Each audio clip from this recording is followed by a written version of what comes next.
안녕하세요. 김종호의 경제TV 사립유치원 시리즈 오늘은 세 번째 시간인데요. 오늘 제목은 사립유치원은 53만원, 국공립유치원은 114만원이라고 하는 제목입니다. 이게 무슨 소리지? 이것은 이 숫자들은요. 아이들 한 명당, 즉 원화 1인당 한 달에 투입되는 비용을 말을 하고 있는 겁니다. 사립유치원의 경우에는 원화 1인당 53만 원이 발생을 해요. 사립유치원이 받는 돈, 전체 돈의 평균이라는 얘기입니다, 이게. 네. 근데 사립유치원은 뭐 유치원마다 조금씩 다르잖아요. 그러니까 그 평균하면 1인당 53만 원 정도가 된다는 것이고요. 114는 뭐냐? 국공립유치원에서 아이 한 명을 기르기 위해서, 아이 한 명을 가르치기 위해서 국공립유치원이 국가로부터 받는 돈, 뭐 학부모로부터 10,000원, 20,000원도 받기도 하는데 그걸 합치면 얼마냐? 114만 원이라는 얘기예요. 사립유치원은 53만 원을 받아서 교육을 시키고 국공립유치원은 114만 원을 받아서 아이 한 명을 교육시킨다는 얘기죠. 이런 거 들어보셨어요, 여러분? 여러분 어떻게 생각을 하세요? 사립유치원 그 원장들이 폭리를 취한다고 생각을 하시죠? 예, 그래서 50 몇만 원씩이나 받는 거예요. 그런데 국공립유치원은 어때요? 세상에 그거의 2배도 넘는 돈을 받고 있는 겁니다. 어느 쪽이 폭리예요? 그래서 그 말씀을 드리고자 하는 거예요. 자, 사립유치원 53만 원 이거는 뭐냐? 예, 유치원 알림이 사이트가 있거든요. 그래서 모든 유치원들의 그 재정 정보가 다 들어있는 그 사이트가 있습니다. 그 사이트에 유치원의 그 회계 자료들도 들어있단 말이죠. 거기에 유치원 1인당 얼마가 들어간다라고 하는 걸 다 계산을 할 수가 있거든요. 그걸 계산하면 1인당 53만 원이에요. 2016년 기준인데 2017년은 어떻게 된지 그건 모르겠어요. 아마 뭐 크게 다르지 않을 겁니다. 네. 자, 그런데 거기에 있는 자료들을 가지고 국공립유치원은 계산하기가 매우 어려워요. 참 저는 이 교육부 공무원들이 일부러 그러는 것 같다는 생각도 들어요. 이 국공립유치원에 관련된 데이터들은 한 군데 다 몰아넣지를 않아요. 사립유치원에 관한 데이터는 한 군데 다 들어있는데 오히려 투명하죠. 국공립유치원에 관한 데이터는 한 군데 들어있지를 않아요. 그래서 소위 유치원 운영비는 알림이 사이트에 있는데 그게 아니고 인건비들은 또 따로 돼 있고요. 또 그 국공립유치원을 짓기 위해서 들어가는 그 막대한 시설비들이 있잖아요. 땅값이며 뭐 건물 건축비며 뭐 이런 것들은 또 완전히 따로 분리가 돼 있어요. 그래서 정확히 얼마가 들어가는지 잘 모르겠어요. 그건 아마 그들만 알고 있겠죠. 자, 그런데 뭐 우여곡절을 거쳐서 여차 해가지고 이제 숫자들을 추정을 한 겁니다. 그랬더니 이거는 한국유치원총연합회에서 추정을 한 겁니다만은 매달 들어가는 경상경비 그것이 국공립유치원이 1인당 99만 원이래요. 그런데 그것은 경상적 경비거든요. 시설비는 빠져 있는 겁니다. 그래서 시설비는 얼마가 들어갈까? 그것을 제가 저 나름대로 계산을 해봤어요. 그랬더니 유아 1인당 한 15만 원 정도의 시설 비용, 이 경제학적 용어로 하면 자본 비용이라고 합니다만은 이 자본 비용이 들어가더라고요. 그래서 전체를 다 합치면 114만 원이 들어가는 거예요. 사립유치원은 53만 원, 국공립유치원은 114만 원이 들어가는 거죠. 이 부분에 대해서 여러분들이 조금 더 아시고 싶으면 이 밑에 제가 그 링크를 달아놨습니다. 제가 이것은 제도경제학회라고 하는데 이 문제를 가지고 본격적으로 논문을 썼어요. 그 논문의 링크를 이 유튜브 밑에다가 달아 놓을 테니까 여러분들이 클릭을 해서 다운을 받아 보시면 되겠습니다. 자, 그러면 궁금하지 않아요? 아니 사립유치원보다 왜 국공립유치원이 2배도 더 많은 돈이 들어가지? 가장 큰 이유는요, 직원들을 많이 쓰기 때문입니다. 여러분 이 표를 한번 보시기 바라요. 네. 이것은 어느 지역이라고 말씀은 안 드릴게요. 제가 이 논문에는 있지만은 이걸 구체적으로 얘기를 하면 특정한 유치원들을 드러나는 것 같아가지고 어느 지역이라고 말씀은 안 드리겠습니다만은 아무튼 모 지역에 비슷한 규모의 두 사립유치원과 공립단설유치원을 비교를 한 겁니다. 네, 공립단설유치원을 비교했어요. 그러니까 아이들 원화 규모는 118명이고 학급 수로는 6학급이에요. 요 정도 규모가 되는 사립과 국공립을 비교를 한 겁니다. 그랬더니 놀라워요. 사립유치원의 직원 수는 12명입니다. 국공립유치원의 직원 수는 32명이에요. 무려 국공립유치원은 2.5배나 많은 직원들을 쓰고 있는 겁니다. 거기다가 사립유치원 교사들보다 국공립유치원 교사는 인건비도 훨씬 높아요. 급여 자체가 높아요. 예. 누가 공무원이 월급 조금 받는다고 그럽니까? 그 공무원들의 급여가 굉장히 높다고요. 예.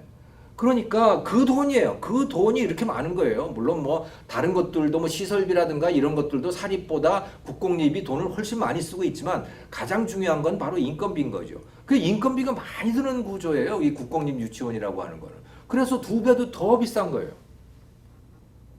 여러분 어떻습니까? 지금 유은혜 장관이니 뭐 박용진 의원이니 무슨 뭐 정치하는 엄마들이니 뭐 이런 사람들이 지금 추구하는 바가 뭐냐면 전체를 다 국공립으로 만들겠다라고 하는 거예요. 그러면 어떻게 될까요? 일단 돈 자체가 달라집니다. 한번 제가 그래서 계산을 해봤어요. 지금 현재 상태와 100% 국공립으로 만든 상태, 그럼 국민이 부담하는 교육비가 어느 정도 다를까 하고 계산을 해봤습니다. 현재 상태는 어떤 상태냐? 24%는 국공립에 다니고요. 아이들의 24%는 국공립이고 사립유치원은 76%예요. 이런 상태에서 정부가 부담하고 학부모들이 부담하고 뭐 하는 돈을 다 합치면은 그 돈이 얼마냐? 연간. 그걸 저는 국가 총 유아교육비라고 이제 불렀는데 그게 5조 5천억 원입니다. 원화수를 68만 명으로 가정을 했을 때 그런 거예요. 5조 5천억이에요. 자, 그런데 유은혜 장관이니 박용진 의원이니 뭐 시민단체니 이런 데서 하자는 대로 한다면 사립유치원 싹 없애버리고 그걸 다 국공립으로 대체를 한다면 그래서 100% 68만 명이 다 국공립으로 다니게 되면 그러면 국가 총 유아교육비는 얼마가 들어가느냐 계산해 봤더니 9조 3천억 원이 들어가요. 지금보다 거의 2배에 달하는 돈이 유아교육에 투자가 돼야 되는 겁니다. 이걸 바라세요? 거기다가 100% 국공립이 되면 어떻게 되지요? 저는 필시 북한처럼 될 거라고 봐요. 필시 이것은 국립 타가소가 될 뿐이다 하는 거예요. 왜? 얼마나 아이들을 그렇게 바라보겠어요? 학부모를 얼마나 바라보겠어요? 위에 교육부 공무원들 자기들 감사하는 사람들을 바라보지 아이들을 바라보지 않아요. 그런데 지금 사립유치원들은 어떤지 아세요? 지원금 시간에 제가 말씀을 드렸잖아요. 학부모들이 아이 행복카드를 가지고 자기 유치원을 찾아와 주지 않으면 문 닫아야 돼요. 사립유치원은. 그러니까 학부모한테 잘해야 돼요. 아이들한테 잘해야 돼요. 그래야 선택을 받죠. 국공립 유치원은 아이들이 오나 안 오나 어차피 월급은 보장돼 있어요. 예산은 다 보장이 돼 있다고요. 어느 쪽이 학부모들한테 잘하겠습니까? 어느 쪽이 더 창의적이 될까요?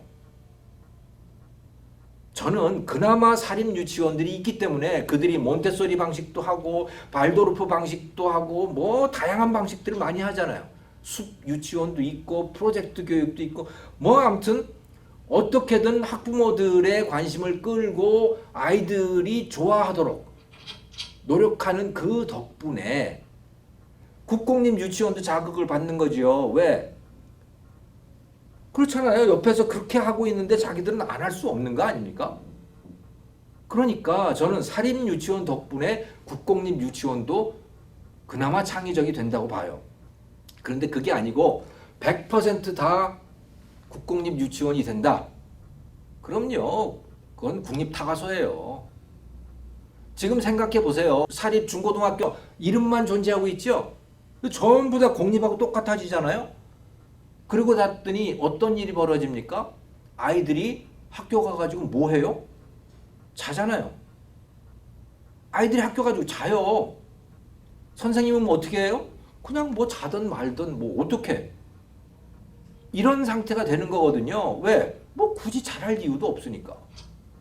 굳이 학생들의 선택을 받아야 될 이유도 없는 거 아닙니까? 다 나라에서 보장해 주는데. 예. 사립이고 국립이고 다 똑같이 공립이 돼버리는 거죠. 이렇게 되는 걸 바라시나요? 저는 이거는 답이 아니라고 봅니다. 사립이 살아 있어야 해요. 물론 사립의 회계는 투명해져야 해요. 하지만 투명하면서 자율적으로 운영이 돼야 돼요. 투명하면서 자유가 보장이 돼야 됩니다. 투명하면서 수익이 보장이 돼야 되는 거예요. 투명성과 획일성은 전혀 별개의 문제입니다.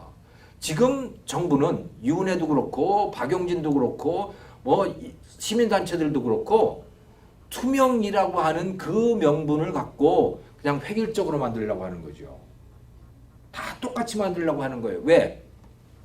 누가 튀는 거 싫거든요. 그렇잖아요. 누가 튀는 거 싫은 거예요. 다 똑같은 게 좋은 거지.